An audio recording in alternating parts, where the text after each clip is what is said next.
Every now and then, in human history, there come a time where only few people get to see what's actually going on and what's about to happen. Usually, we dismiss those people, and sometimes even demonizing them. We laugh at them, and we disregard what they have to say. Now, through social media, everyone has a voice, which makes it even more challenging for us, the people, to sift through and to listen to the right voices. And this is where it all comes down to you, to your observation skills, to your intelligence. Now, some of you that have long life experience got to see the intellect development sequence of a human being. First of all, you're a child, and you're absorbing all this information and values by your family, your friends, and your social setting. But then come a time when you get to the college age or university, and usually, if you're not learning a professional skill, like being a doctor or an architect, and you go to study all those weird degrees, especially the ones that have social in them, you get to see the most annoying stage of the human intellect evolution in someone's life. When they think they are smart, they're coming back to their family or their social setting with this enlightenment state of mind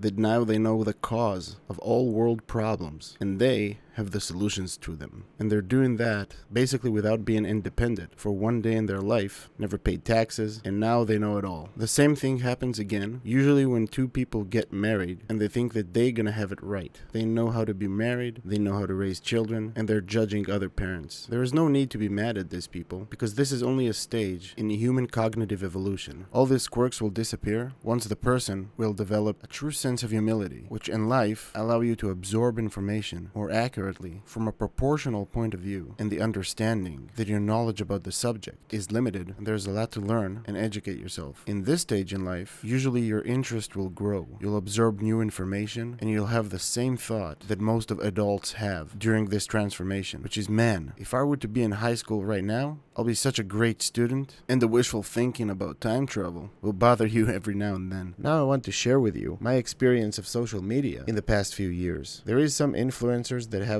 great content out there that is truly educating around subjects like history, engineering, ingenuity, mostly practical stuff. But the ones that are voicing opinions, especially on geopolitical subjects, I noticed that those people are divided into two. The ones that are maintaining a certain amount of humility, usually people that are coming from a professional background that got to do with the matter at hand, that are entering every debate or discussion with a certain amount of passion to talk about the subject they like, but mostly to hear other opinions and then share their own. The other type of influencers are the one that usually stumbled into this position to talk geopolitics and general world problems. Most of them that I got to see do not come from any background that got to do with the matter at hand. They're just people that are passionate about a subject matter. Usually they already have somewhat of an established platform once they started talking about geopolitics, which at this point, it's my opinion that a lot of them just went by the numbers, which for me put their integrity in question. Because once they saw that the numbers being generated by this shadowy algorithm are bigger than usual, once they started talking about geopolitics, now they have a certain amount of agenda. And we all got to see people on social media go in the distance and even crossing moral lines to generate a viral moment or a video just to gain those numbers. But I digress. I noticed that those people will usually claim the higher moral ground than their opponent or the narrative presented, which in my opinion, it's a very cheap, easy, intellectual position to be in and maintain. All you need to do is to recognize the bad things in human nature, declaring them as bad, and voice your opinion that we need to get rid of it, without taking into account history, other cultures, facts on the ground, nothing. And usually, those bad things that being identified are bad by your own moral background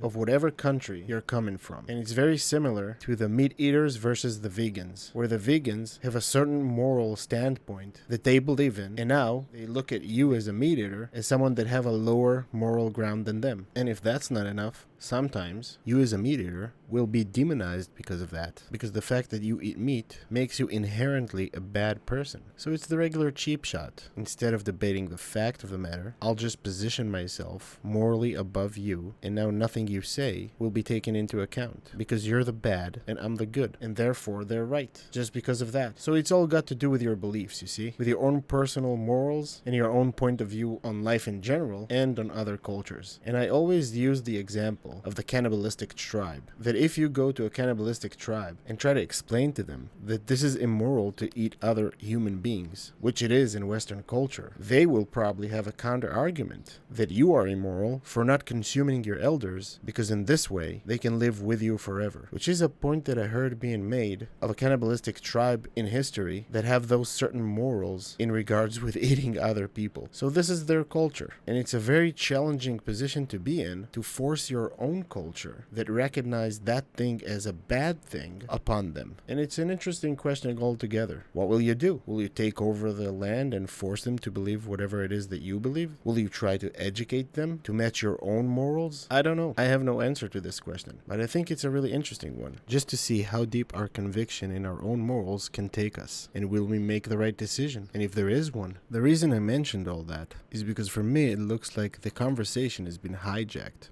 by a narrative and by a bunch of people with very limited understanding of certain subjects that created a narrative that is structured around their own creation of morals from their own basic understanding of the world at large, from their point of view, their own understanding of an issue, and their own interpretation, without taking into considerations all the things I've mentioned. And it very much looks like a lot of the people are captives into that agenda narrative with a certain set of beliefs and politically correct behavior, what you are allowed and not allowed to say, what opinions you're allowed to express. So just to sum it all up, to me it looks like that not only one side of the argument has been hijacked, the option to have the argument itself has been hijacked, because you cannot communicate truthfully and honestly about your beliefs. And don't even get me started about people that throw stats with little to no understanding how to apply them and what the cause that certain stats are presented, because of course for every stat there is a cause and the stat is just the effect. And now we are on the verge of the biggest event in this century, where the Middle East is about to be reshaped and probably head to a whole different direction. And at this point, a fair question will be, well, then why are you talking? Well, there's not a lot about my past that I'm ready to share at this moment, but we'll see how it goes. And I saw a void in the overall discussion in the internet, and some crucial points of view are not being made. So I figured the hell with it. I'll give it a go. The way you fight fire with fire, I'll fight points of view with points of view. And hopefully, we'll introduce a different perspective. And as you know, every type of coalition needs some type of opposition. And of course, the relevance and the effect will be up to you to decide. So here we go.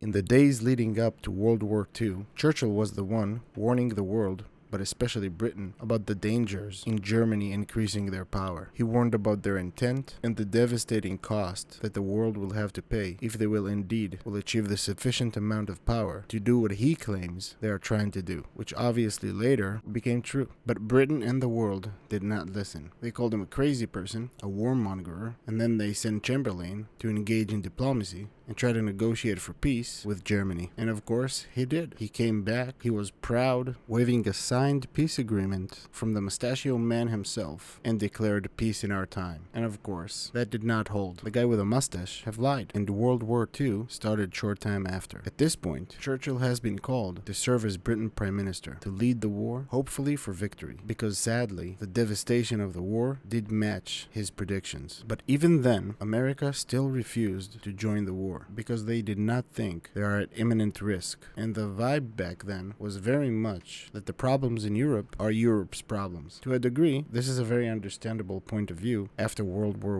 I. But in the case of World War II, it does take a certain point of view, a very selective one, to ignore the facts in the field, Germany's intent, and the coalition that Germany created, to understand what's about to come next. History have the tendency to repeat itself. I definitely think it's true. Sometimes it repeats itself to the letter, sometimes it repeats itself with some changes to modern times. And I think right now, history repeats itself in regards to the way that World War II started and the conflicts right now in the Middle East. Very much like Churchill warning about Germany before World War II, Israel has been warning us about Iran for decades. But opposite to World War II, the Israelis did not wait for the war to start. They did not give the enemy the initiative, which is a major change from World War II. That change might actually be the difference between a world war and the prevention of one. Israel have chosen a preemptive strike approach, and this is very understandable while taking the Jewish people history into consideration and Israel history into consideration.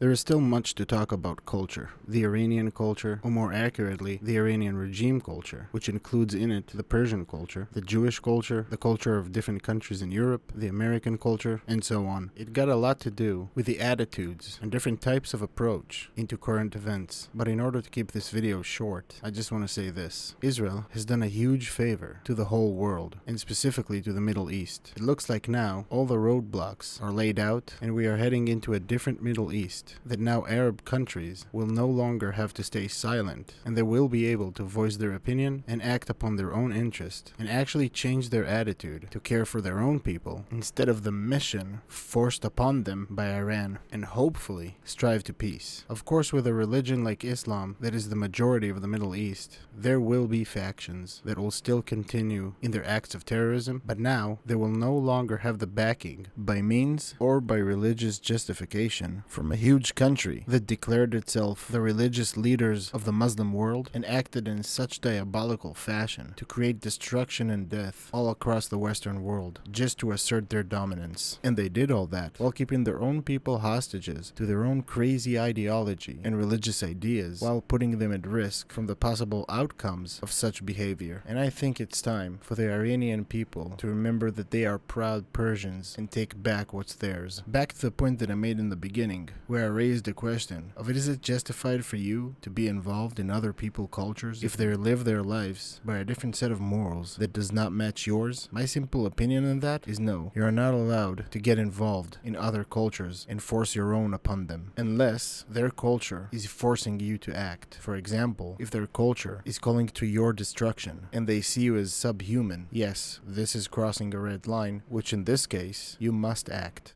So while I'm trying to get a look in the world through the social media lens, I started using X, and after Elon Musk purchased this app, free speech has been installed again. But there's another side to this coin. Free speech is uncensored. So on X, you get it all, unfiltered, from gore content to racism and everything in between. And it's a little bit overwhelming. But the way I see it is that parts of the world now are revealing their face. And you can actually get a glimpse of actual opinions out there, harsh as they might be and rude as it gets. This is the true nature of the outside world, without companies that are limiting speech and putting a screen over your eyes. For me, it was eye-opening. The amount of hatred that I saw towards different religions, ethnic groups, was overwhelming. But never have I saw so much hatred towards Jews and a double standard for cheering to the death of civilians if they are Jews, while crying on the death of civilians if they are not Jews. And all of that is voiced by people that are coming from a so-called humanitarian standpoint. But in a way, it kinda opened my eyes. So the way I see it, right now while making this video, I am trying to fight evil, because I do see the world as good and evil. And I think this is a basic truth that all of us have lost while walking on the way of progression. And a lot of our core values and core beliefs are now in question. In the first years of World War II, during the fight over Britain, Churchill said, "Never were so much owed by so many to so few." That was in reference to the fighter pilots over Britain that fought the German attacks every day, every night, till the Allies got the initiative back and start fighting the Germans in Europe. I think this quote is relevant again. In reference to Israel, I think the Middle East and the world as a whole owe so much to this small country for doing what's right with no political correctness that in our Western world made its way into politics and affected crucial decision-making, and only created chaos and left destruction in its wake. And like World War II, in this current operation that Israel is conducting over Iran, America will join and claim all the credit, like they are the ones that made a difference. There's a lot more to be discussed. The way the French will conduct themselves, which is gonna be hilarious. The way Britain will be reminded by the good old colonialism days, and might even try take some of the pie. But in one thing I am certain, the Middle East will not be the same from what it was before. And for those of you who are wondering about peace talks, then if you are familiar with the Iranian regime culture, you know that their ego is so insane on a level that you probably never encountered before, and it will literally take them down. They will refuse to talk, they will refuse to surrender, even when defeat is gonna be right in front of their eyes, exactly like the guy with a funny mustache in the mid-1940s.